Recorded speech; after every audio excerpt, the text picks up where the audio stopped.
శ్రీకాంత్ తనయుడు రోషన్ మేకా హీరోగా, అనస్వర రంజన్ హీరోయిన్గా, ప్రదీప్ అద్వైతం రచనా దర్శకత్వంలో వచ్చిన మూవీ ఛాంపియన్.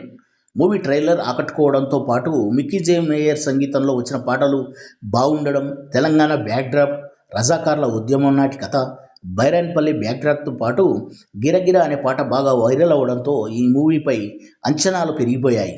మరి ఈ అంచనాల్ని ఈ మూవీ టీం అందుకుందా లేదా అన్నది మన రివ్యూలో తెలుసుకునే ముందుగా మన ఛానల్ని లైక్, షేర్, సబ్స్క్రైబ్తో పాటుగా కామెంట్ కూడా చేస్తారని ఆశిస్తున్నాను.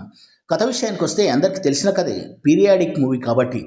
అయినా స్పాయిలర్స్ గట్రా లేకుండా చెప్పాలంటే 1947లో ఇండియాకు స్వాతంత్రం వచ్చినా హైదరాబాద్ ప్రాంతానికి స్వాతంత్రం రాదు. కారణం నైజాం నవాబు, అతని సైన్యాధ్యక్షుడు కాసిం రజ్వీ. అప్పటికి రజాకార్ల పాలనలో విసిగిన వేజారిన తెలంగాణ ప్రజలకు ఏం చెయ్యాలో తోచదు. మరోపక్క కాసిం రజ్వీ స్వతంత్రం గురించి ఎవరు అడగకుండా ఏ చిన్న ఉద్యమం, ఆందోళన జరిగినా భారత్ ప్రభుత్వం అడ్వాంటేజ్గా తీసుకుని సైనిక చర్య చేపడుతుందన్న భయంతో ఉక్కుపాదంతో అణచివేస్తున్న రోజుల్లో ఒక్క ఊరు మాత్రం ధిక్కార పథకాన్ని ఎగరవేస్తుంది. అప్పటికే దేశ్ముఖ్లను తరిమి కొట్టిన ఆ ఊరు పేరు చెప్తే దేశ్ముఖ్లకు వణుకు పుడుతుంది. ఆ ఊరే బైరాన్పల్లి.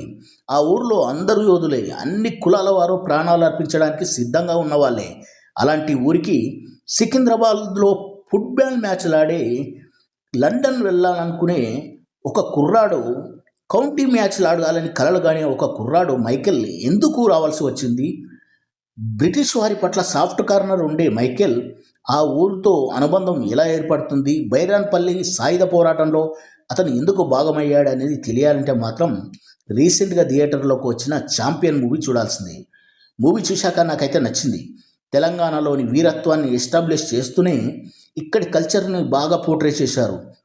ఒక చెడును ధిక్కరిస్తే అది ఎంతమందికి మోటివేట్ చేస్తుంది అనే పాయింట్తో పాటు ఒక క్యూట్ లవ్ స్టోరీని, గ్రామస్తుల ఐక్యత, ఇవన్నీ బాగా చేశారు. ఫుట్బాల్ గేమ్ను, మైకేల్ జర్నీని హృదయంగా తెరకెక్కించిన విధానం బాగుంది.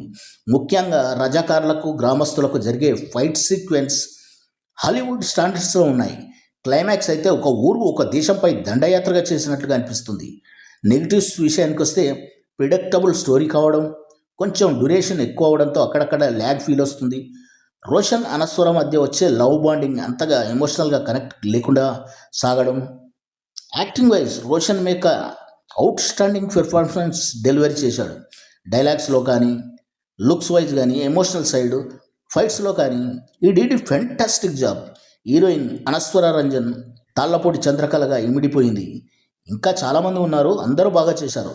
చాలా రోజుల తర్వాత ఎంట్రీ ఇచ్చిన నందమూరి కళ్యాణ్ కృష్ణలో నటనా పటిమ తగ్గలేదు, సూపర్గా చేశాడు. టెక్నికల్గా డిఓపి సూపర్గా ఉంది. మిక్కీ జే మేయర్ అందించిన సంగీతంలోని పాటలు, బీజిఎం మేజర్ ప్లస్ పాయింట్. ఇక captain of the ship Pradeep Advaitam direction కానీ, డైలాగ్ కానీ అదరగొట్టాడు.